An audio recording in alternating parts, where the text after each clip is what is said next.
우리가 이제 출애굽기 공부를 하고, 그리고 이제 지금 이제 레위기로 넘어왔습니다. 출애굽기의 지도상의 그 출애굽기 내용을 보면, 여기 애굽에서 이제 이스라엘 민족이 점점점 인구가 증가하다 보니까, 이제 바로가 점점 더 이스라엘 백성들을 혹독하게 다스렸고, 또 그런 와중에서 이제 이스라엘 백성이 너무 힘드니까 하나님 앞에 기도했고, 하나님께서 이제 결국은 10가지 재앙을 통해서 이스라엘 백성들이 애굽에서 탈출하는 그러한 은혜를 베풀어 주셨습니다. 그래서 모세라고 하는 지도자를 통해서 출애굽을 해서 홍해를 건너서 광야로 들어왔죠. 그래서 만나와 메추라기를 먹으면서 또 반석에서 나오는 물을 마시면서 이제 시내산까지 왔습니다. 여기까지가 이제 출애굽기죠. 시내산에서 머물면서 이제 율법을 받았고 성막에 대해서 어떤 하나님께서 모세에게 주신 것을 받았습니다.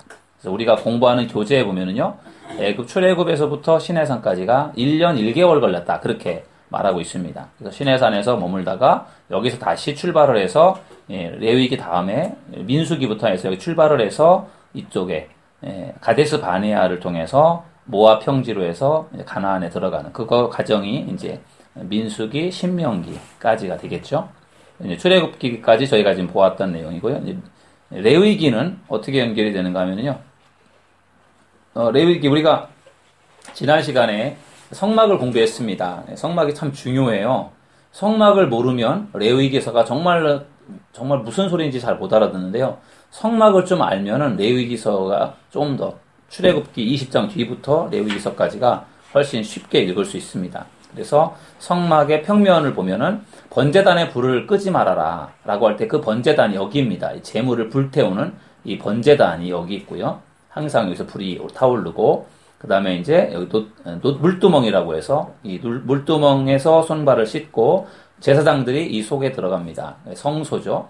성소에 들어가면 왼편에 등대가 있고 오른편에 진설병이 있고 정면에 여기 분향단이 있습니다. 그리고 그 휘장을 넘어 들어가면 지성소가 있고 지성소에는 언약궤, 법궤가 있습니다. 그리고 지성소에는 누가 들어갈 수 있어요? 대제사장만 들어갈 수 있습니다. 성소에는 누가 들어갑니까? 제사장만 들어갑니다. 일반 사람들은 못 들어갑니다. 일반 사람들은 어디에 들어갈 수 있습니까? 뜰에 들어갈 수 있습니다. 뜰, 성막의 뜰, 여기까지는 일반 사람들이 들어가는 겁니다. 그리고 성소에 제사장, 지성소에 대제사장이 들어갑니다. 그리고 이방 사람들, 유대인이 아닌 이방 사람들은 여기 뜰도 못 들어갑니다. 이거 바깥에 있어야 되는 거예요. 그러니까 지금 어차피 성막에는 이방 사람들이 없습니다. 그러나 성전을 지을 경우에는 성전에는 이방 사람들의 뜰이라고 해서요. 유대인들이 들어가는 뜰이 있고요. 이방 사람들이 들어가는 뜰이 구분되어 있어요. 그래서 아예 이 바깥쪽으로밖에 못 가는 거죠. 성전에서는. 그리고 유대인들은 이 안에 뜰에까지 들어가고 제사장들이 들어갈 수 있는 공간, 대제사장이 들어갈 수 있는 공간, 이렇게 구분이 되어 있는 거죠. 엄격하게. 그러나 지금은 그런 구분이 없잖아요. 지금은 다 회중이 같이 예배당에서 예배를 드릴 수 있으니까. 그게 결국은 예수님의 은혜죠. 그러나 이때는 들어갈 수 있는 공간이 제한이 있어서 아무나 들어갈 수가 없었습니다. 일반적인 사람들이 들어갈 수 있는 곳은 이곳에서 죄사함 받는 것만 하는 거죠. 제사를 드리는 게 죄를 용서받는 부분이기 때문에 그렇게 했고요. 제사장과 대제사장, 레위 지파에 속한 제사장, 아론 지파의 대제사장들만 여기서 이제 하나님을 만날 수 있었습니다. 이게 이제 우리가 공부했던 성막의 도면이 되겠고요. 그 다음에 레위기를 이제 오늘 공부를 할 텐데요. 레위기 1장부터 10장까지는 하나님께로 가는 길이에요. 하나님을 만나는 방법이 레위기서에 잘 나와 있어요. 그래서 어떻게 하나님을 향해 갈 수 있느냐? 제사를 드리면서 하나님 앞에 가는 겁니다. 그래서 번제, 소제, 화목제, 속죄제, 속건제 혹은 요제 이런 제사를 드리면서 그 제사가 곧 하나님께로 가는 거예요. 하나님을 만나는 방법이죠. 그 다음에 11장부터 27장까지는요. 하나님과 동행하는 거예요. 어떻게 하는 것이 하나님과 동행하는 것인가? 대표적인 것이 절기예요. 절기. 7가지의 절기. 그래서 절기를 지키면서요. 하나님과 동행을 하는 겁니다. 이 제사를 통해서 하나님 앞에 가서 하나님과의 관계를 회복하는 것이다라면 그 절기를 지키면서는 하나님과 계속 동행하는 삶을 사는 겁니다. 그래서 우리 교회력이라고 있잖아요. 지금 우리가 교회력 부활절이 지나서 부활절 후 두 번째 주일이 되었고요. 부활절 지나서 이제 좀 있으면은 성령 강림절이 오고요. 성령 강림절이 끝난 다음에는 또 뭐 창조절 혹은 뭐 강림절 뭐 이렇게 주현절 이렇게 교회 여기 있거든요. 그런 것처럼 이 유대인들이 이 절기를 지킵니다. 이 절기를 지키면서 그 절기를 기억하면서 하나님의 은혜를 기억하고 하나님과 동행하는 삶을 살아가는 것. 그것이 레위기가 우리에게 가르쳐주는 중요한 말씀입니다. 그래서 하나님께로 가는 방법, 하나님과 동행하는 방법들을 레위기서가 가르쳐주고 있는데 우리가 레위기서가 따분하고 어려우니까 그냥 건너뛰고 대충대충 읽잖아요. 그러니까 정말 중요한 걸 놓치는 거죠. 그래서 우리가 이번에 공부하면서 그런 것들을 우리가 배울 수 있기를 바라고요. 네, 여기까지만 하고 교재를 보겠습니다. 교재 여러분들 108페이지 보시겠습니다. 네, 여기 레위기 신드롬 이렇게 되어 있는데요. 여기 앞에 한번 보세요. 공감하실 수 있는 내용입니다. 연초에 창세기부터 시작해서 성경을 읽어가다 보면 출애굽기 20장까지는 사건 중심이라 재미있게 읽다가 출애굽기 21장부터 이어지는 성막과 율법에 대한 이야기로부터 지루해지기 시작해서 레위기에 들어오면 5제사, 5가지 제사, 7절기에 갖가지 기준과 알기 어려운 예식에 대한 가르침들이 나타나서 성경 통독을 포기해버리고 신약으로 들어가서 복음서부터 다시 읽기 시작하는 모습들을 자주 보게 됩니다. 이게 많은 성도들의 현실이에요. 그래서 창세기 읽고 출애굽기까지는 많이 읽었는데 레위기부터는 사실은 잘 모르는 경우들이 많습니다. 신약 성경은 많이 아는데 구약은 잘 몰라요. 그게 이 레위기 신드롬이에요. 레위기를 우리가 극복할 수 있으면 구약 성경을 훨씬 쉽게 읽어낼 수가 있는데 그래서 레위기가 중요합니다. 여러분들 오늘 레위기 공부를 잘 하시면은 여러분들이 앞으로 구약 성경을 정복하는데 큰 도움이 될 것입니다. 레위기는 재미가 없어요. 율법에 대한, 제사에 대한 이야기들이 많이 나오니까 오늘날 우리가 지키지 않는 규례와 율례가 반복해서 나오기 때문입니다. 이야기나 사건은 10장에 나오는 제사장 아론의 아들 나답과 아비후의 죽음 사건밖에 없고요. 다 율법에 대한 이야기들이 나옵니다.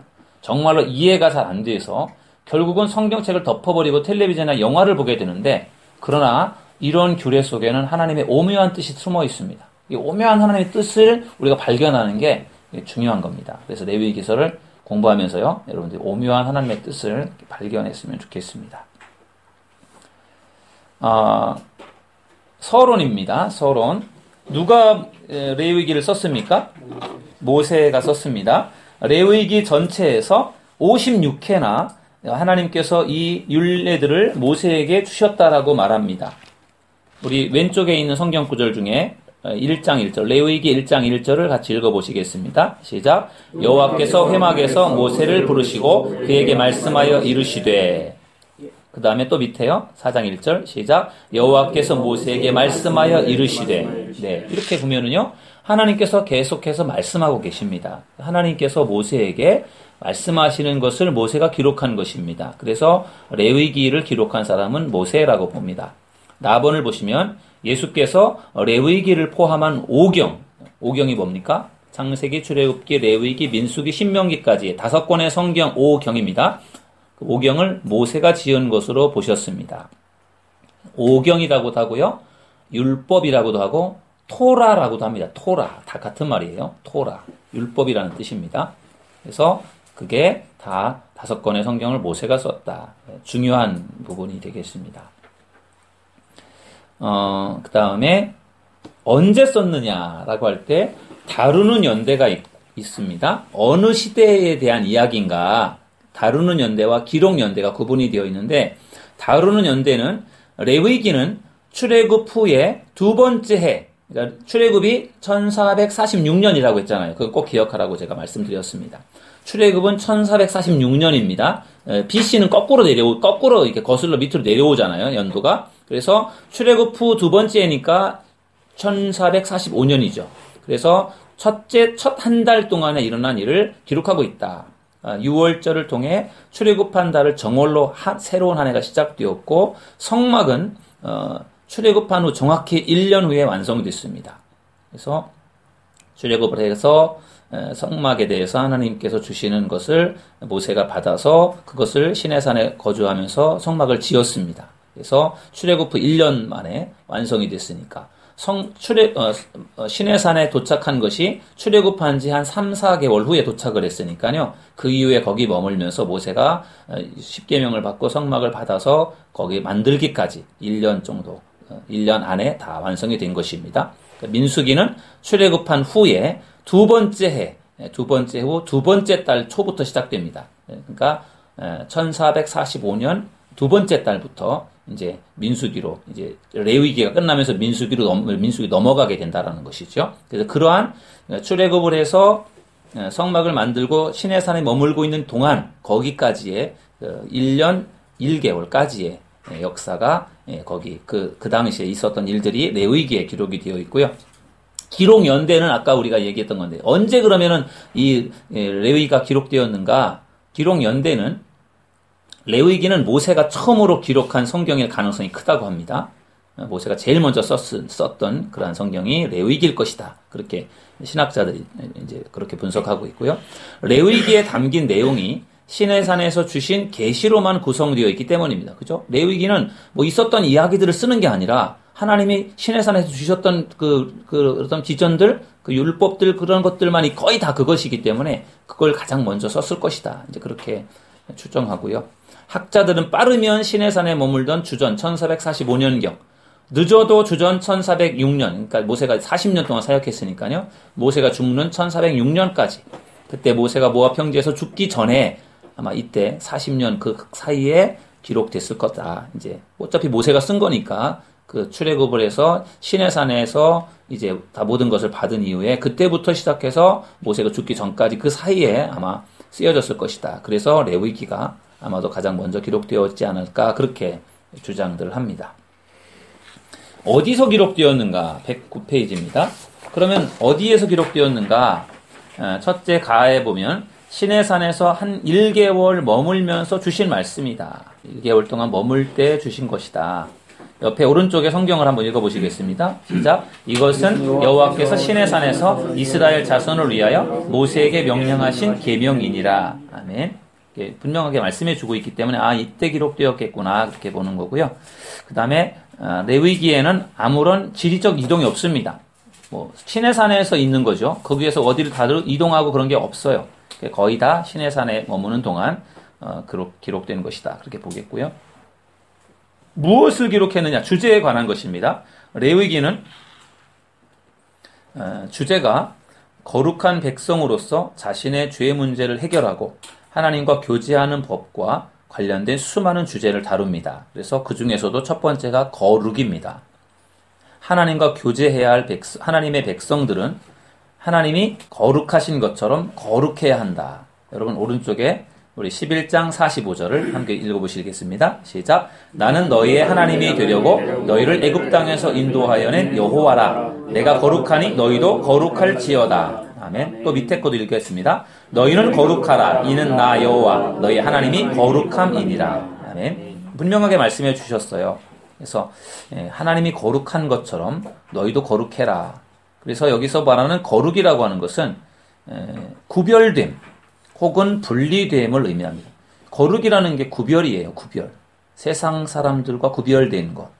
성도, 제가 주일날도 설교할 때 말씀을 드렸습니다. 성도, 거룩한 무리들, 구별된 사람들이죠. 세상에 살지만 세상 사람들과 뭔가 구별된 사람들. 세상의 죄악 속에 온갖 잘못된 그러한 죄악 속에 살고 있지만 그러나 구별된 삶을 사는 거죠. 바닷고기가 염분이 많은 짠물 속에 살지만 그 짠물을 먹으면서 살지만 그러나 물고기의 그 살은 짜지 않은 것. 짠물을 먹고 짠물 속에 살지만 그것의 영향을 받지 않는다라는 그런 특징인 것처럼 우리 그리스도인들도 혼탁하고 죄 많은 세상에 살지만 구별되어져야 된다라는 거죠. 그것의 영향을 우리가 받지 않고 우리가 구별된 삶을 살아가야 된다. 그것이 이제 중요한 우리들의 과제가 되겠습니다. 여기 앞에 한번 화면을 보실까요? 화면을 보시면 여러분들의 교재에는 없는데요. 이스라엘은 하나님을 자신들의 기준에 맞출 수 없었다. 자신들의 삶을 하나님의 기준에 맞도록 맞추어야만 했다. 그들의 삶과 음식, 성, 경제 생활을 하나님이 원하시는 기준에 맞춰 재조정할 필요가 있었다. 하나님이 그래서 출애굽한 이스라엘 백성들, 과거에 430년 동안 애굽의 노예 생활에 익숙해 있었던 그들에게 하나님의 백성으로서의 어떤 뭔가 기준, 하나님의 백성으로서 살아갈 수 있는 어떤 폼, 기준, 그런 어떤 법, 그런 것들을 가르쳐 주신 게 바로 레위기가 되겠습니다. 어떻게 살아가야 되는지, 하나님의 백성으로서 살아가야 될 원칙, 이런 것들을 가르쳐 준 것입니다. 레위기에는 거룩한이라는 단어가 무려 90번 등장합니다. 그리고 성별하다라고 하는 단어는 17번이 나오고요. 레위기에서 거룩한이라는 의미의 히브리어 어근 카도쉬는 형용사, 명사, 동사의 형태로 152번 나옵니다. 그러니까 거의 레위기에는 계속해서 거룩에 대한 이야기가 나오는 겁니다. 그래서 그만큼 중요한 그런 강조를 하고 있는 것이고요. 하나님이 애굽에서 이스라엘을 빼내시는 데에는 단 하룻밤밖에 걸리지 않았지만 이스라엘 백성 안에서 애굽의 영향력을 빼내시는 데는 40년이 걸렸습니다. 그렇죠? 이게 탈출해 나온 것은 금방 끝났지만 그 어떤 그 노예의 근성, 애굽의 그 생활을 완전히 그것을 벗어버리는 데에는 40년이라는 세월이 걸렸고요. 그래서 40년 동안 애굽에서 40년 동안의 광야 생활을 하고 그거를 다 노예 근성을 다 빼버리고 하나님의 백성으로 무장을 한 다음에 가나안 땅에 들어가는 것입니다. 거룩한 하나님의 백성으로서 재무장하고 훈련받는 시간이 바로 광야 40년이 되겠습니다. 그 다음에 이제 거룩이라고 하는 것이 하나의 큰 주제고요. 두 번째 주제는 희생제사입니다. 그래서 다양한 제사들이 레위기에 소개가 됩니다. 그래서 이스라엘은 피의 희생제사를 드렸습니다. 이스라엘 백성들이 애굽 땅 종되었던 곳에서 구원하신 하나님, 거룩하신 하나님과 교제하기 위해서는 자신의 더러움을 제거하는 통로가 필요했다. 그죠? 하나님을 만나기 위해서는 죄가 있는 인간이 거룩하신 하나님을 만날 수가 없잖아요. 내가 거룩하니 너희도 거룩하라 그랬는데 죄가 있는 상태에서 어떻게 하나님을 만납니까? 그거는 결국은 죽는 겁니다. 거룩한 하나님을 죄인이 만난다라고 하는 것은 그 죽음인데 그렇기 때문에 하나님을 만나기 전에 나의 더러움을 제거하기 위해서 희생제사를 드렸던 겁니다. 그게 바로 제사입니다. 그 다음에 109페이지로 가셔서 110페이지입니다. 레위기는 죄 많은 인간이 희생을 통해 거룩하신 하나님께 나아가는 길을 알려줍니다. 그죠? 어떻게 죄 많은 인간이 하나님을 만나느냐라고 하는 것을 가르쳐주는 것이 제사죠. 제사를 통해서, 희생제사를 통해서 하나님 앞에 가는 길을 가르쳐주고 있고, 하나님께서 죄의 형벌에 대한 값으로 대속의 죽음, 피의 희생제사를 받아들이신다는 사실을 보여줍니다. 그죠? 내가 죄 때문에 죽어야 되는데, 내가 죽으면은 끝나는 거니까 하나님이 내가 죄를 지었지만 내가 죽지 않고 대신 나를 위해 죽어줄 대속 제물을 하나님 앞에 드리도록 하셨죠. 그래서 대속의 죽음을 하나님이 받아주셔서 그걸 통해서 우리를 용서해 주시는 거죠. 그래서 피의 희생 제사를 드린 겁니다. 거룩하신 하나님께서 인간의 죄 때문에 생명이라는 값비싼 제물을 요구하시는 겁니다. 인간의 죄를 용서하시려고 그걸 그냥 용서해 주시는 것이 아니라 죄의 값은 사망이기 때문에 다른 죄의 어떤 그런 핏값을 요구하신다는 겁니다. 여러분 왼쪽에 있는 17장 11절 우리 함께 읽어보시겠습니다. 육체의 생명은 피에 있습니다. 내가 이 피를 너희에게 주어 제단에 뿌려 너희의 생명을 위하여 속죄하게 하였나니 생명이 피에 있으므로 피가 죄를 속하느니라. 아멘. 분명하게 말씀하고 있죠. 생명이 피고요. 그렇기 때문에 그 생명을 대신 용서받기 위해서는 대신 피가 거기에 요구된다는 거죠. 그래서 내 생명을 위해서 다른 생명이 나를 위해 죽는 겁니다. 그게 대속 제물이에요. 희생 제물이죠. 희생 제사고요. 그래서 나의 죄를 위해서 제물이 대신 죽는 겁니다. 그래서 그걸 통해서 내가 용서가 되는 거죠. 그래서 레위기서에는 그런 대속 제물, 희생 제사에 대해서 말씀하고 있고요. 또 레위기에 나타난 예수 그리스도입니다. 우리가 창세기에서도 예수님의 모형 요셉이라는 사람을 통해서 또 혹은 요셉이라는 사람을 통해서 예수님의 모형을 보았고요. 출애굽기에서도 모세를 통해서 예수님의 모형을 이렇게 보았습니다. 레위기에서도 예수 그리스도에 대한 많은 이야기들이 암시가 되어 있어요. 그래서 우리가 보통 구약 성경을 이 땅에 오실 예수님에 대한 이야기다. 신약 성경은 이 땅에 오신 예수님, 다시 오실 예수님의 이야기이기 때문에 구약이든 신약이든 다 예수님이 주인공이다. 그렇게 말을 합니다. 그래서 여기 레위기서에도요. 마찬가지로 예수 그리스도에 대한 모형과 암시들이 나와 있는데요. 5가지의 제사. 여기는 지금 이제 모형에 관한 것에 중점을 두어 있습니다. 자세한 제사의 내용은 뒷부분에서 공부를 하겠고요. 예수님의 모형이 어떻게 여기서 암시가 되었는가 보면은요. 5제사의 첫 번째 본 번제입니다. 하나님 아버지의 뜻에 순종하여 자신을 온전히 내어드리는 헌신을 예표한다. 번제물, 이삭이 아버지의 뜻에 그대로 순종해서 번제물로 드려지려고 했던 그러한 부분들처럼 자신을 온전히 내어드리는 헌신을 예표한다. 번제가 그렇고요. 소제라는 것은 이 곡식을 드리는 제사인데요. 그리스도의 죄 없고 흠 없는 봉사를 예표한다. 참고적으로 그렇게 아시면 되겠고요. 화목제라고 하는 것은 화목하기 위한 제사이기 때문에 그리스도의 십자가의 사역이요. 곧 화목제물입니다. 우리 화목제물이라고 하는 이유가 바로 그런 거죠. 십자가 사역을 통해 믿는 자가 하나님께로 나아가 교제할 수 있는 유일한 길이 된다. 하나님과 인간의 사이가 죄 때문에 단절이 되었는데 예수님께서 화목제, 하나님과 인간의 사이를 화목하게 만들어주는 그러한 역할로 예수님께서 희생을 당하시고 십자가에 죽으셨다. 그래서 그게 바로 화목제다. 그렇게 볼 수 있겠고요. 그 다음에 라번 속죄제는 우리의 죄짐을 지시는 그리스도에 대한 예표. 그죠? 우리의 죄값을 치르시기 위해서 예수님이 속죄제로 돌아가셨다. 그렇게 보고 마번 속건제는 죄가 초래하는 심각한 결과에 대한 값을 그리스도께서 치르셨다. 속건제에는 보상이 따라가게 되거든요. 그래서 그 죄값을 예수님이 대신 치르셨다라고 하는 그러한 의미에서 5가지의 제사가 예수님의 어떤 모형과 어떤 암시를 나타내고 있다. 그렇게 볼 수 있습니다. 여러분 앞에 또 화면을 한번 보겠습니다. 여러분들 교재에는 없어요. 여기 보시면 물이나 기름, 비누, 거룩하신 하나님은 물에 비유할 수 있다.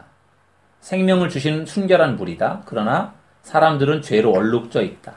마치 물과 섞이지 않는 기름 같다. 물과 기름은 한쪽이 아무리 열심히 노력해도 섞이지가 않는다. 그렇죠? 이것은 하나님과 죄 많은 인간의 모습이다. 하나님의 성품은 절대로 죄와 공존할 수 없다. 예수님은 비누 같은 분이다. 물과 기름이 결코 섞이지 못할 때 비누는 물이 기름과 잘 섞이도록 도와준다. 비누는 기름을 정화하고 녹인다.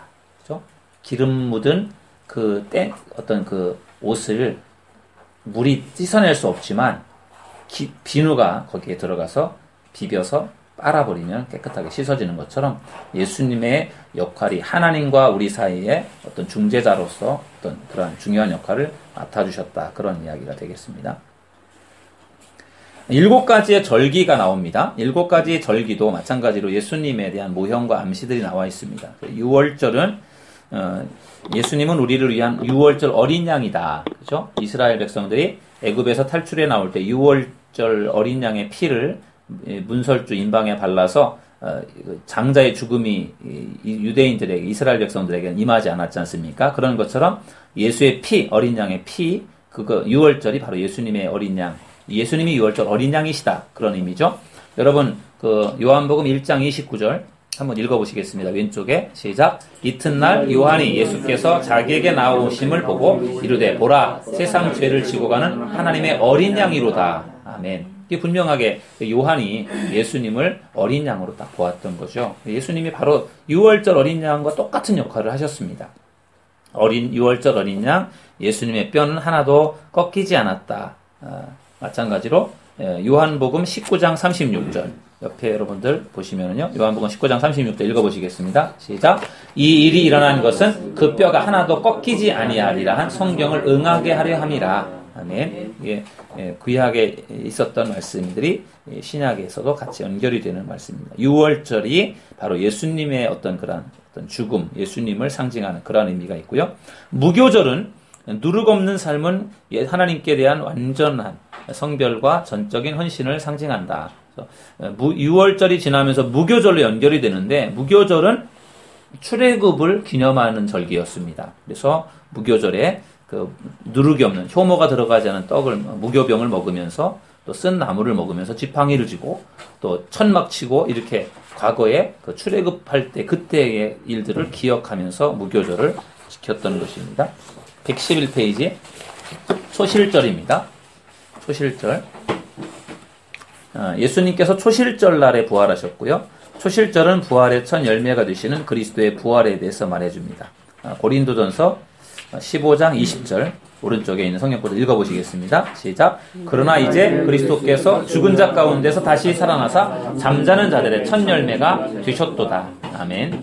초실절 날 예수님께서 부활하셨고요. 그래서 부활의 첫 열매가 되시는 예수님의 부활에 대해서 말씀해주고 있다라는 것입니다. 그래서 보통 우리 지금 기독교에서는 초실절로 지키지 않고요. 맥추감사절을 지킵니다. 초실절이라는 것이 첫 열매를 드리는 절기거든요. 그래서 기독교에서는 유대교처럼 초실절을 지키지 않고 비슷하지만 맥추감사절로 지키고 있고요. 그 다음에 라번 오순절은 예수님이 승천하신 이후에 성령이 강림하는 그런 날이기도 했죠. 오순절을 유대인들이 절기로 지켰고요. 그 다음에 나팔절, 신약에서 나팔을 부는 것은 그리스도의 재림과 관련이 있습니다. 또 나팔절, 속죄일, 장막절의 세 절기가 첫 번째 네 절기와 시간적으로 떨어져 있는 이유도 그 때문이다. 나팔절, 마찬가지로 기독교에서는 나팔절이라는 절기를 지키지 않습니다. 그 다음에 바버는 속죄일, 그리스도께서 십자가에 못 박히심으로 속죄일을 성취하셨다. 속죄일. 대속죄일이라 그래서 유대인들은요, 7월 10일 날을 대속죄일로 지켰습니다. 그래서 모든 죄를 그날 다 용서받는 그런 날이었습니다. 장막절, 그리스도께서 천년왕국을 다스리실 때의 평화와 번영을 상징한다. 우리가 장막절은 안 지키지만 이 장막절과 비슷한 그러한 절기로 추수감사절을 지킵니다. 그래서 유대인들은 이렇게 7개의 절기를 지켰는데요. 기독교인들은 이 7개의 절기 중에서 초실절, 맥추감사절, 장막절, 추수감사절, 감사절에 대한 절기를 2개를 지키고요. 나머지는 예수님과 관계된 2가지 절기를 지킵니다. 그게 뭐죠? 부활절. 그렇죠. 예수님의 탄생, 크리스마스, 성탄절, 예수님의 부활절. 이게 기독교에서는 중요한 2가지 절기예요. 그래서 유대인의 7대 절기 중에 우리는 2가지 비슷한 게 초실절, 맥추감사, 추수감사, 감사절을 지키면서 기독교는 예수님에게 중심이 있기 때문에 예수님의 탄생과 죽음, 부활을 기념하는 성탄절과 부활절이 기독교의 가장 큰 절기라고 보시면 되겠습니다. 감사절기를 지키는 거고 예수님에 대한 중요한 절기를 지키는 겁니다. 그 다음에 대제사장 아론은 첫 번째 대제사장이었지만 예수님은 우리의 큰 대제사장이십니다. 그래서요, 히브리서는 제사에 관한 말씀들이 많이 나와 있는데요. 히브리서 4장 14절, 우리 오른쪽에 있는 성경구 한번 읽어보시겠습니다. 시작. 그러므로 우리에게 큰 대제사장이 계시니 승천하시니 곧 하나님의 아들 예수시라. 우리가 믿는 도리를 굳게 잡을지어다. 아멘. 이 히브리서 기자가 예수님을 대제사장으로 표현을 했습니다. 예수님은 대제사장으로서 모든 사람의 죄를 대신해서 제사를 드리는 그러한 대제사장의 역할을 했습니다. 7월 10일 날 대속죄일에 대제사장이 모든 이스라엘 백성들의 죄를 대신 짊어지고 대신해서 그 지성소에 들어가서요. 거기서 제사를 드리면서 자기를 위해서 백성들을 위해 제사를 드려서 거기서 모든 죄를 용서받았던 것이 7월 10일 제사거든요. 예수님이 대제사장의 역할을 했습니다. 모든 사람들의 죄를 대신 용서하는 대제사장의 역할을 했고요. 그리고 예수님 동시에 제물의 역할도 했습니다. 그죠? 제물이 되었잖아요. 자기를 십자가에 달아 돌아가시게 하는 그런 제물로서의 희생 제물의 역할도 했습니다. 대제사장이기도 했지만 제물이 되셨어요. 2가지를 다 하신 거죠. 그렇게 해서 십자가에 달아 죽으셨던 그런 부분들이 이제 예표, 구약에 나와 있는 예수님에 대한 예표들로서 언급이 되어 있다라는 것이고요. 그 다음에 핵심 구절은 레위기 11장 45절입니다. 우리 함께 읽어보실까요? 시작. 나는 너희의 하나님이 되려고 너희를 애굽 땅에서 인도하여 낸 여호와라. 내가 거룩하니 너희도 거룩할지어다. 아멘. 그죠? 아까도 우리가 나눴던 말씀이고요. 가장 중요한 핵심 구절이 되겠습니다. 비슷한 구절인데요. 레위기서 19장 2절 읽어보시겠습니다. 너희는 거룩하라. 이는 나 여호와 너희 하나님이 거룩함이니라. 아멘. 우리가 왜 거룩하고 순결하고 구별되고 또 절제하는 그러한 삶을 살아가야 됩니까? 하나님이 그렇게 거룩하라고 말씀하셨기 때문에 우리가 그렇게 노력하는 거죠. 거룩한 것이 천국에 가는 것은 아니에요.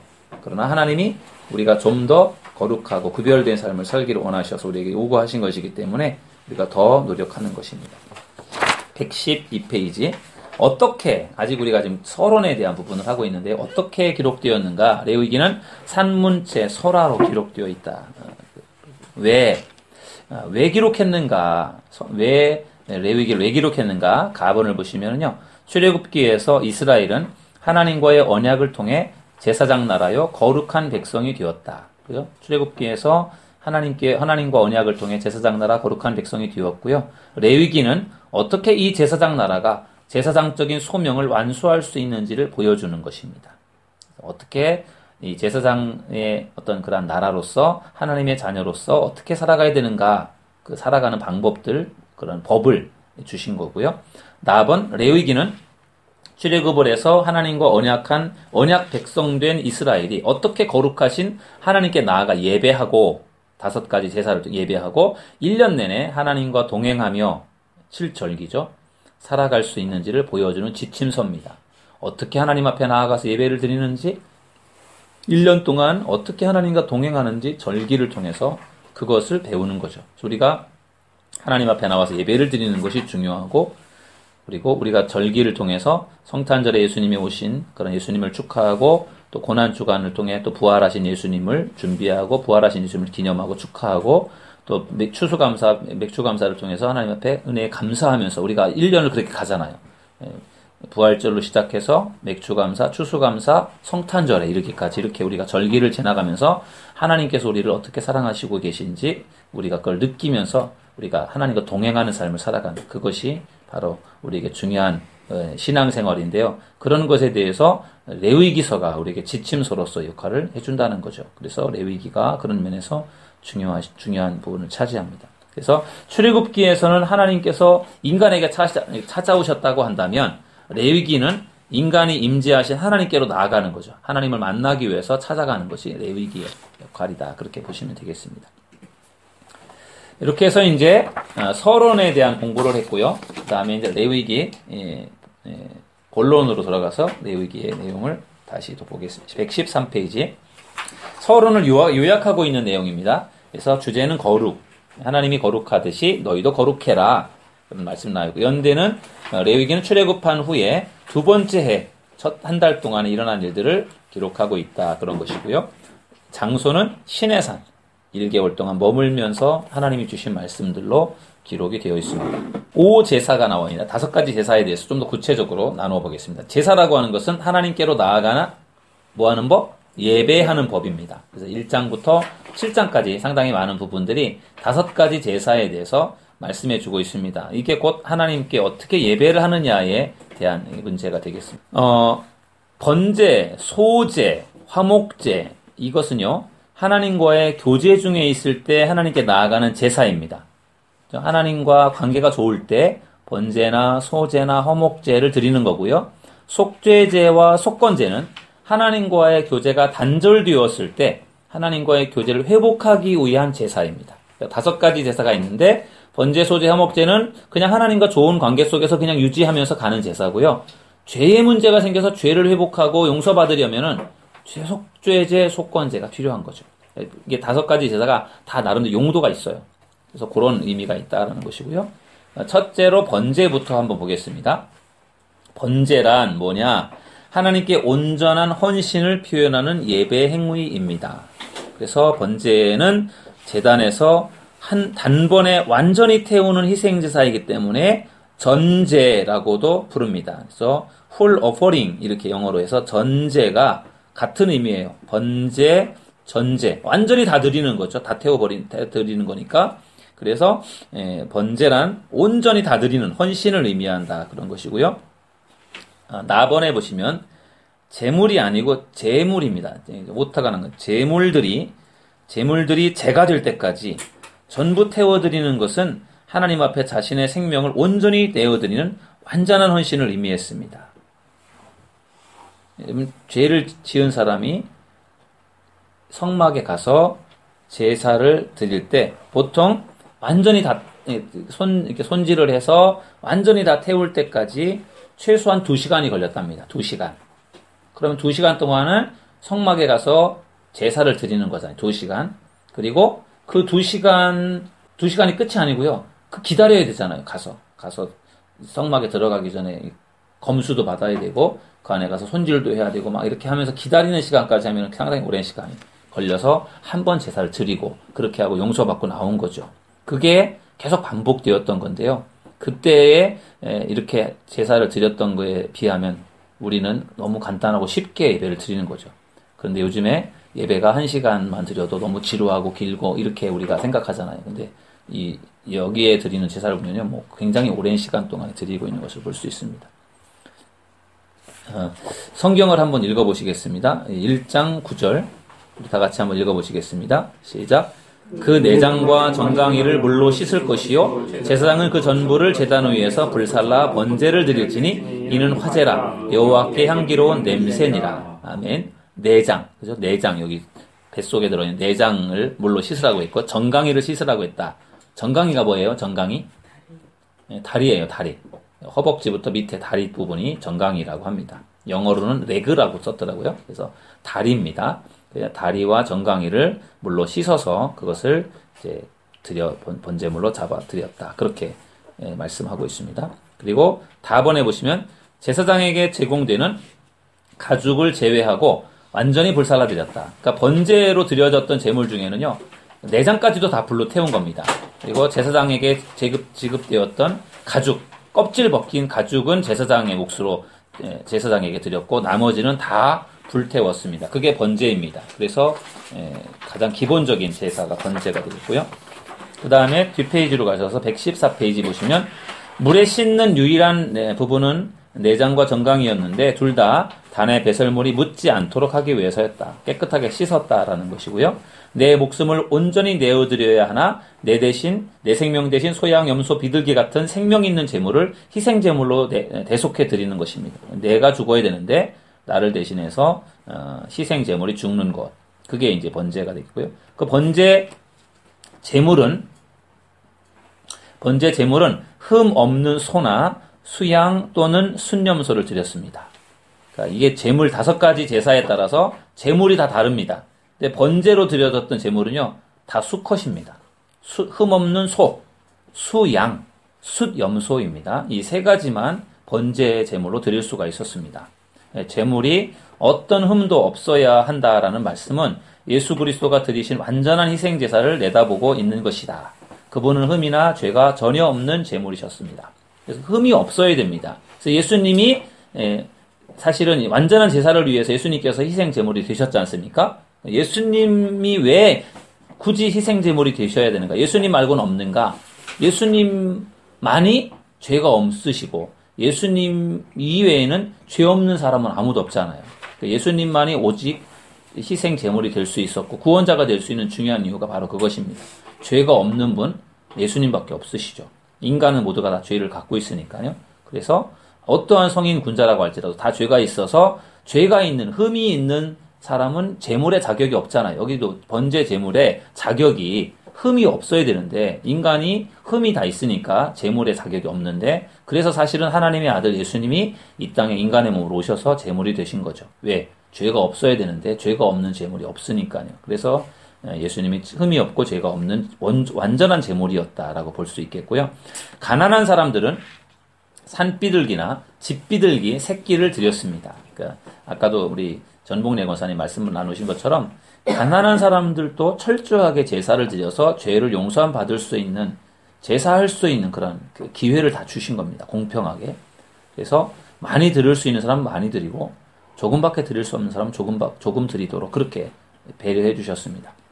희생제사의 짐승은 반드시 가축 중에서 취해야 한다는 것, 즉 야생동물은 받아들일 수 없다는 것이다. 여기에는 2가지 이유가 있을 수 있다. 첫째, 야생 짐승은 어느 누구에게도 속해 있지 않아서 바치는 자와 그 소유인 가축 사이에 일치감을 찾을 수가 없다. 둘째, 가축을 희생제사로 드려야만 실제 그 바치는 자에게 비용이 부과되기 때문이다. 내가 예를 들어 소를 한 마리 바친다면 1,000,000원이라고 하면 그게 내가 하나님 앞에 드린다는 게 그게 보통 일이 아니잖아요. 소를 한 마리 드린다는 것이. 그러니까 그게 내 거니까 아깝기도 하고 다음에는 내가 좀 더 조심하려고 죄를 안 지려고 노력하고 내가 정말 내 걸 드리면서 더 정성을 들여 드리는 것이죠. 그런 게 없으면은 남의 거 가지고는 이런 마음을 드릴 수 없으니까 그래서 특히 가축이었다. 우리 제물의 종류들이 가축이었다. 집비둘기, 소염소, 양 이런 것들이 그런 의미가 있는 것입니다. 답은 어떤 예물이든지 여호와께 향기로운 냄새니라라는 표현으로 끝난다. 제물의 물질적인 가치보다도 예배자의 마음을 받으신 것이다. 그죠? 아까도 우리가 나누었던 부분인데요. 향기로운 냄새다라는 것이 하나님이 무슨 소만 받고 작은 것은 안 받으시 그런 게 아니고요. 하나님이 다 받으시는데 향기로웠다라고 하는 것은 하나님이 그것을 드리는 사람의 마음을 받으셨다라는 뜻이 되겠습니다. 앞에 한번 보시겠습니다. 별미 성경 여행에 나오는 내용인데요. 이런 희생 제사로 매년 막대한 재산이 연기가 되어 하늘로 올라갔어요. 얼마나 많은 제사를 드렸겠습니까? 수많은 동물들과 목재들을 태우고 불이 붙은 것을 지키고 희생 제물을 드리는데 많은 인력이 소모되었다. 이스라엘 진영의 중앙에 회막이 있었기 때문에 우리 지난번 그림 보셨잖아요. 동서남북으로 이렇게 지파들이 천막을 치고 있는데 중앙에 회막이 있었기 때문에 하루에 2번씩 아침 저녁으로 제사를 드렸으니까요. 2번씩 드리는 희생제사 제물의 냄새는 항상 이스라엘 백성들의 머리 위에 떠 머물러 있었다. 그들이 고기를 먹을 수 있는 경우는 매우 드물었지만 하나님께 바쳐지는 구운 고기 냄새는 매일 맡을 수 있었다. 향기로운 냄새를 맡은 거죠. 피비린내도 맡았지만 고기 같다는 냄새도 맡은 거죠. 그래서 그렇게 이제 계속해서 제사가 드려졌다라는 것이고요. 그렇게 해서 이제 이게 번제가 가장 기본적인 중요한 제사고요. 그 다음에 두 번째는 소제가 되겠습니다. 소제라는 건 뭐냐? 다양한 농산물로 드리는 제사입니다. 농산물입니다. 가축이 아니고 농산물로 드리는 제사입니다. 다른 제물과 함께 드려지기도 했습니다. 대부분의 제사는 번제를 드릴 때 소제를 끼워서 드렸습니다. 같이요. 단독적으로 소제만 드리는 경우는 거의 드문 일이었고요. 같이 드린 겁니다. 재산을 드린다라는 의미를 갖고 있습니다. 노동의 아름다운 결실을 기쁨으로 드리는 것이고 자신의 물질적인 소유가 모두 여호와께 속하는 것임을 인정하는 예배 행위이라 그렇게 보시면 되겠습니다. 그 다음에 115페이지 소제로 드리는 제물은 그럼 뭐냐? 기름과 유향을 넣은 곡식 가루입니다. 그리고 고운 가루에 기름을 섞어 화덕에 구워 만든 무교병 혹은 기름을 바른 무교 전병 이런 것들을 드렸다는 것이고요. 고운 가루에 누룩을 넣지 말고 기름을 섞어 조각으로 나누고 그 위에 기름을 부어 철판에 붙인 것. 그 다음에 천이삭의 소제는 천이삭의 소제를 여호와께 드릴 때는 천이삭을 볶아 찌은 것으로 소제를 삼되 그 위에 기름을 붓고 그 위에 유향을 더해서 드렸다. 그런 내용이 되겠고요. 그 다음에 소량을 단에서 태우고 나머지는 제사를 관장하는 제사장이 회막들에서 먹었다. 소제를 드릴 때 그것의 일부는 제사장들이 먹기도 했다라는 것입니다. 그 다음에 화목제입니다. 3장에는 화목제가 나오는데요. 화목제는 말 그대로 예배자가 여호와 하나님께 감사를 표현할 때 드리는 제사입니다. 그래서 화목제라고도 하고 감사제라고도 하는데요. 개인적으로 화목제를 드리는 세 가지 유형이 있어요. 감사제, 예상하지 못한 축복이나 구원에 대한 감사의 표현으로 드리는 화목제입니다. 감사 헌금이 바로 여기에 해당되겠죠. 서원제, 내가 하나님 앞에 특별히 서원하는 예물을 드리면서 하나님 앞에 제사를 드릴 때 서원제가 되겠고요. 낙헌제, 어떤 특별한 복이나 구원과 관계없이 하나님께 대한 감사의 표현으로 자원하여 드린 화목제, 낙헌제가 되겠습니다. 공적으로, 개인적으로 화목제를 드리는 경우도 있지만 공적으로 화목제를 드리는 경우도 있습니다. 이스라엘 민족이 하나님과 언약을 새로 맺거나 갱신을 할 때, 또 왕을 임명할 때, 이럴 때 화목제를 드렸습니다. 그 다음에 116페이지 성전을 봉헌할 때에도 솔로몬의 1,000번제는 하나님을 감동시키는 것이라기보다는 백성들이 성전 봉헌의 기쁨을 누리도록 고기를 풍성하게 제공하기 위한 것이었다. 화목제물은 특별한 것이 먹는 겁니다. 그래서 화목제물로 쓰여졌던 것은요, 여기 제물의 종류가 나오죠. 흠 없는 암소, 수소, 흠 없는 암양, 순양, 흠 없는 암염소, 순염소. 화목제물로서 사용되는 제물은요, 암소도 다, 암컷도 다 해당이 됐습니다. 암소, 수소, 암양, 순양, 암염소, 순염소 이렇게 6가지가 제물이 되었습니다. 그래서 암컷과 수컷을 구분하지 않고 암컷과 수컷을 구분하지 않고 드리도록 규정하여서 그만큼 드릴 제물의 폭을 넓혀 놓았고 그래야 이웃과 더 많이 나눌 수 있었기 때문에 그렇게 했다라는 것이고요. 소나 양으로 드리는 낙헌 제물의 경우에는 약간의 흠이 있는 경우도 허용됐다. 새가 화목제 제물로 언급되지 않은 것은 어느 것도 한 가족이 식사를 할 만큼 충분히 큰 새가 없었기 때문에 새는 화목제물로 쓸 수가 없어요. 왜냐하면 먹을 게 없으니까요.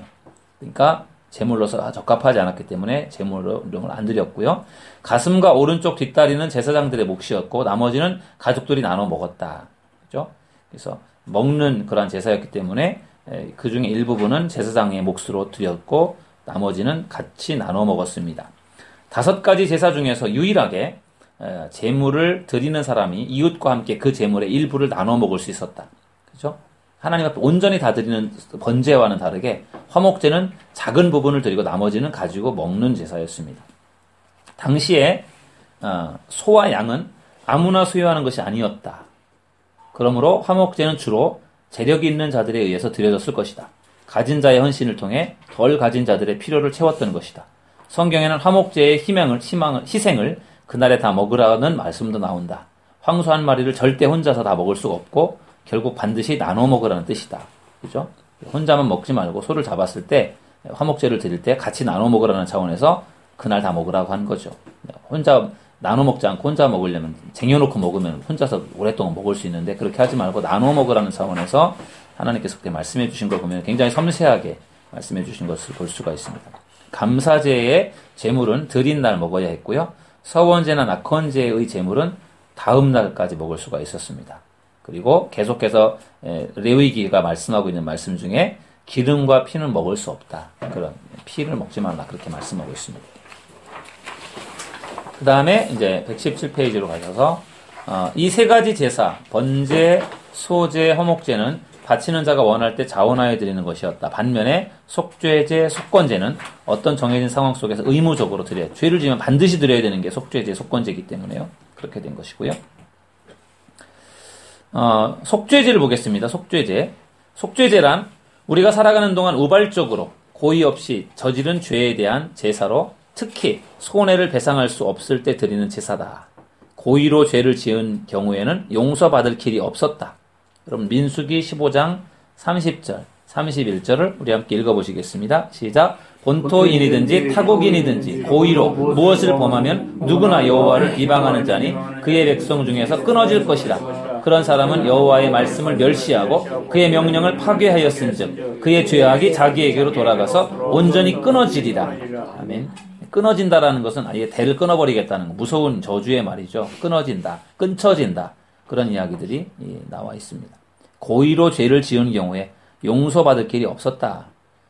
출산한 산모, 피부병이 있는 사람, 유출병이 있는 경우처럼 부정한 사람을 정결하게 하기 위해서도 속죄제가 드려졌습니다. 기름 부분은 번제단에서 태웠고요. 대제사장이나 회중을 위해 속죄제를 드릴 경우에는 소에 남은 것은 진영 밖에서 태우라. 그런 말씀이 나와 있고요. 족장이나 평민을 위해서 속죄제를 드릴 경우에는 암염소나 암양에 남은 것은 제사장이 성막들에서 먹는 경우들도 있었습니다. 속죄제 제물로는 제사장이나 회중 전체가 죄를 지었을 때 이스라엘 백성들이나 제사장이 죄를 저질렀을 때는 흠이 없는 수소를 드리도록 그렇게 했고요. 족장이 죄를 지었을 때는 순염소를 드리라. 그 다음에 다번 평민이 죄를 지었을 때는 암염소나 어린 양을 암컷을 바치라 그랬고요. 가난한 사람들은 산비둘기나 집비둘기 새끼를 드렸습니다. 너무나 가난한 사람은 고운 가루 10분의 1 에바를 드렸습니다. 그래서 소에서부터 비둘기 혹은 그 가루, 곡식 가루에 이르기까지 다양한 그런 제물을 드린 것을 볼 수 있고요. 딱 한 가지로 지정해서 이것만 드려라 그렇게 하나님이 말씀하신 것이 아니라 배려하는 차원에서 다양한 그런 제물들을 드릴 수 있게 해주셨던 것을 보면 하나님이 인간들에 대한 정말 세밀한 사랑을 베푸셨다라는 것을 볼 수가 있습니다. 속건제입니다. 5번째 제사의 5번째 제물 속건제. 속건제란 고의 없이 하나님과 다른 사람들에게 죄를 다루는 제사로 죄인들을 회복시킬 뿐 아니라 피해를 입은 쪽을 보상해 주는 것이 포함된 제사입니다. 그러니까 속죄제와 속건제가 다른 것은 속건제에는 보상의 의미가 담겨 있습니다. 그래서 기름의 부분은 번제단에 태웠고 남은 것은 제사장이 거룩한 곳에서 먹었고요. 제물로는 여호와의 성물에 대해 부지 중에 죄를 지었다면 흠 없는 순양을 제물로 드리고 죄값의 5분의 1을 배상하는 거죠. 그러니까 내가 잘못한 것에 대해서 5분의 1을 배상을 하는 겁니다. 사람에게 죄를 지은 경우에 손해를 입힌 값에 5분의 1을 더해서 배상하고 흠없는 순양을 제물로, 제물은 제물대로 드리고 배상은 배상대로 하는 거니까요. 그게 바로 속건제가 되겠습니다. 그리고 다번을 보시면 삭개오는 자기가 속여 빼앗은 것이라면 5분의 1을 더해서 배상하는 것이 아니라 또 남의 것을 토색한 것이 있으면 4배나 갚겠다. 삭개오가 예수님 만나고 그렇게 고백하잖아요. 그러니까 원래는 5분의 1을 배상하면 되는 게 율법이죠. 그런데 삭개오는요, 무려 4배를 갚겠다. 엄청나게 많이 갚겠다라고 그렇게 결단을 했던 것을 볼 수가 있습니다. 왼쪽에 누가복음 19장 8절 함께 읽어보실까요? 시작. 삭개오가 서서 주께 여짜오되 주여 보시옵소서 내 소유의 절반을 가난한 자들에게 주겠사오며 만일 누구의 것을 속여 빼앗은 일이 있으면 4갑절이나 갚겠나이다. 네. 그 다음에 제사를 집행하는 법규들이 이제 6장 8절에서 7장까지 나와 있고요. 그리고 제사장과 제사장의 임무가 8장부터 10장까지 나와 있습니다. 그래서 아론과 그의 아들들의 제사장 위임식, 아까 뭐 하나님이 말씀하신 대로 모든 것을 지켰다, 준행했다 그런 이야기도 남았고요. 아론이 첫 제사장의 직무를 감당하는 부분들, 나답과 아비후가 하나님이 말씀하신 불 이외에 다른 불을 들이다가 저주를 받아 죽는 이야기들도 나와 있습니다. 레위기의 복잡한 의식은 핵기술을 둘러싸고 있는 절차와 매우 흡사하다. 특수한 복장, 정화에 대한 관심, 그리고 중요한 물질을 정확히 다루어야 하는 점에서 원자력 관련 분야에 종사하는 작업자와 구약의 제사장은 공통점이 많다. 핵사곳이 어떻게 하면 생존할 수 있는가?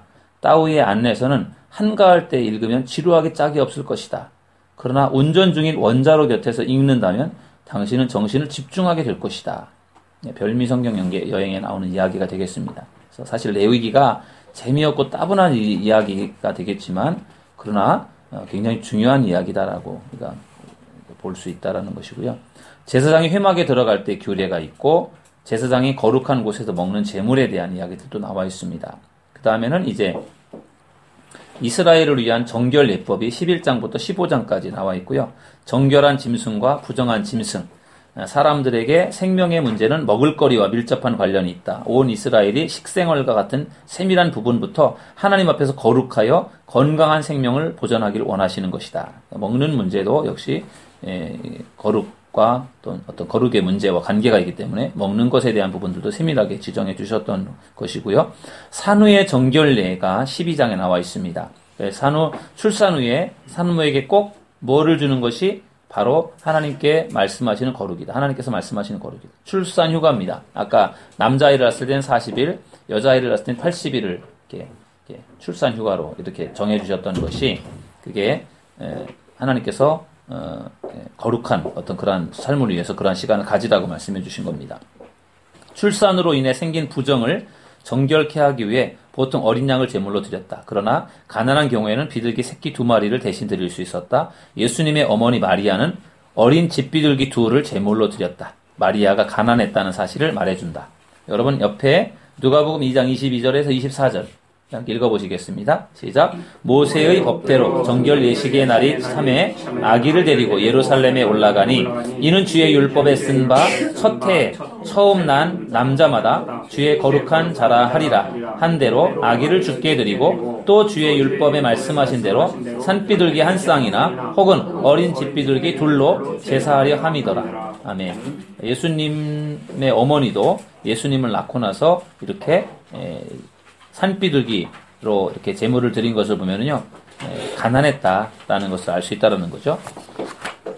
그 다음에 120페이지까지 보겠습니다. 120페이지 보시면 전염병이 있는 피부병에 대한 이야기가 나와 있습니다. 그래서 피부에 나병 같은 것이 생겼을 때 성경 시대에는 나병이라는 말을 전염성이 강하고 종기와 발진과 헌 자국을 남기는 피부병들을 가리키는 말로 이렇게 사용을 했습니다.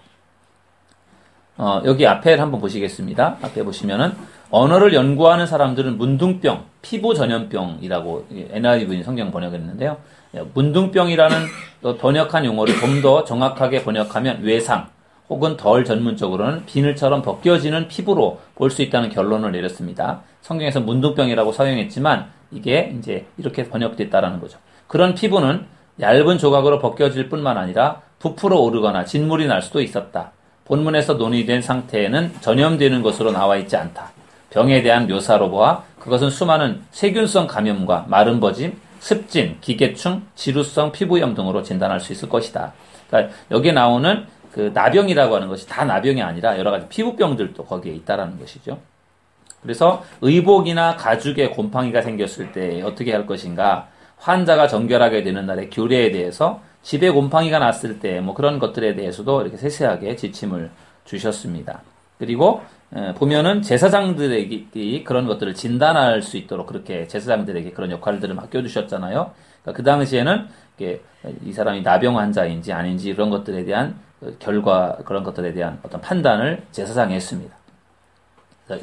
예수님이 10명의 그 문둥병자, 나병 환자들 예수님이 치료하실 때 그들을 불쌍히 여겨서 너희들 가서 제사장에게 너희들의 몸을 보여서 확인을 받아, 제사장에 가서 너희들 몸을 보여주고 확인을 받아라 이렇게 말씀을 했던 이유도, 그게 제사장이 너가 나병 환자고 아니고라고 하는 것을 결정을 지어줘야, 치료받았다라고 하는 것을 확인을 해줘야만 그 사람이 실제로 병고침 받은 것으로 인정을 받았기 때문에, 제사장에게 가서 보이라고 하는 것은 치료가 됐잖아요. 하지만 가서 제사장에게 정말 다 치료가 된 건지를 확인을 받고 진단을 받으라는 이야기였어요. 그러나 그들 중에 10명이 가다가 치료가 다 됐는데 그 중에 1명만 와서 예수님에게 감사를 했잖아요. 9명은 다 그냥 가버리고요. 그래서 예수님이 제사장에게 가서 보이라고 했던 이유도 그런 거죠. 제사장이 그것을 결정을 내려줘야만 치료가 된 것이 확인되기 때문에, 그래서 제사장을 찾아갔던 것입니다. 라번의 불결함의 원인이 되는 유출, 15장 우리가 다음 주에 읽을 것이지만, 몸에 유출이 있을 때 또 여인의 유출에 관한 이야기들이 15장에서 언급이 되고요. 여기까지 이제 오늘 공부할 부분들 했고요. 한 가지만 제가 PPT로 좀 설명을 드리고 마무리하도록 하겠습니다. 우리 공부한 것을 한번 복습하려고 합니다. 우리가 창세기를 공부할 때, 창세기는 1장부터 11장까지는 4가지 사건이 나와 있었습니다. 그래서 아담과 하와의 타락과 그 다음에 죄와 타락, 그리고 노아 대홍수 심판, 바벨탑 사건, 그런 것들이 이제 4가지 중요한 사건들이 있었고요. 거기에서 이제 하나님이 아브라함을 부르셔서 아브라함이 갈대아 우르에서 하란을 통해서 가나안에 왔다가 요셉이 이제 애굽의 노예로 팔려가고 기근을 피해서 야곱의 식구들이 애굽으로 70명 이주하는, 그것이 이제 창세기의 말씀이 되겠고요. 족장들에 대한 이야기. 그리고 이제 출애굽기는 애굽에서 430년 동안을 살다가 그들이 불을 지질 때 하나님이 모세를 세워서 애굽에서 탈출해 나오는 과정이죠. 그래서 홍해를 건너서 광야로 들어와서 시내산까지 가는 그 여정이 이제 출애굽기가 되겠고요. 그 다음에 이제 레위기는 우리가 오늘 공부하는 것이죠. 시내산. 이 시내산에서 있었던 일들이 레위기입니다. 그래서 보통 여기서 아까 우리가 공부한 교재에는 잠깐 거기서 한 1개월, 레위기는 1개월이지만 시내산에 여기서 와서 머물기까지가 1년 한 1개월 정도가 걸린 것으로 그렇게 설명을 했고요. 지금 제가 가지고 있는 또 다른 교재에서는 한 2년 정도 여기서 머문 것으로 그렇게 설명을 합니다. 제가 볼 땐 애굽에서 나와서 시내산에 있다가 시내산에서 가데스 바네아, 그 가데스 바네아가 이 정도 되는, 거기까지 가서 거기까지 제가 볼 때 거기까지 2년인 것 같아요. 그래서 가데스 바네아에서 가나안 땅 정탐을 하고 나와서 그 다음에 38년 동안을 더 그들이 머물게 되거든요. 광야에서. 그런 것을 보면 시내산에서 가데스 바네아까지 가면서까지가 한 2년 정도 걸린 것 같아요. 그리고 이제 이제 시내산에 머물면서 율법을 받고 상막에 대한 부분들, 또 제사에 대한 부분들을 받는 부분이 이제 레위기의 내용이 되겠고요. 그리고 나서 레위기가 끝나면서 민수기로 연결되죠. 민수기는 시내산을 출발해서 여기가 지금 가데스 바네아거든요. 여기 글씨가 여기가 가데스 바네아. 여기서 가나안 땅 정탐하고 와서 불평불만하면서 하나님께서 38년 동안을 유리하게 하겠다. 그래서 여기서 뺑뺑뺑뺑 도는 게 38년 동안을 지금 여기 바로 앞인데도 못 들어가고 계속해서 이렇게 하나님 뺑뺑이를 돌리는 그런 훈련의 시간들을 보내는 것이 민수기의 내용이 되겠고요. 그 다음에 신명기는 여기 요단강 앞에 모압 평지에서 모세가 마지막 설교를 하는 겁니다. 마지막 설교를 하고 죽죠. 그리고 나서 결국은 모세의 후계자 여호수아가 이스라엘 백성들을 이끌고 요단강 건너서 가나안 땅으로 들어가서 가나안을 정복하는 내용이 여호수아의 말씀이 되겠습니다. 그래서 창세기, 출애굽기, 레위기, 민수기, 신명기까지 5권의 성경 5경을 모세가 썼고 이스라엘 백성들이 애굽에서 탈출해 나와서 가나안 땅까지 들어가는 그 여정이 창세기부터 출애굽기, 레위기, 민수기, 신명기에 다 나와 있는 겁니다. 그 내용들을 이제 우리가 공부해 가고 있고 그 내용들이 이제 중요한 부분을 차지하고 있고요. 그 내용을 잘 공부하면은 그 다음에는 훨씬 쉽게 읽을 수 있을 것입니다. 그래서 오늘 레위기 첫 번째 시간을 공부했고 다음 시간에 레위기 나머지 부분들을 다 공부를 하도록 하겠습니다.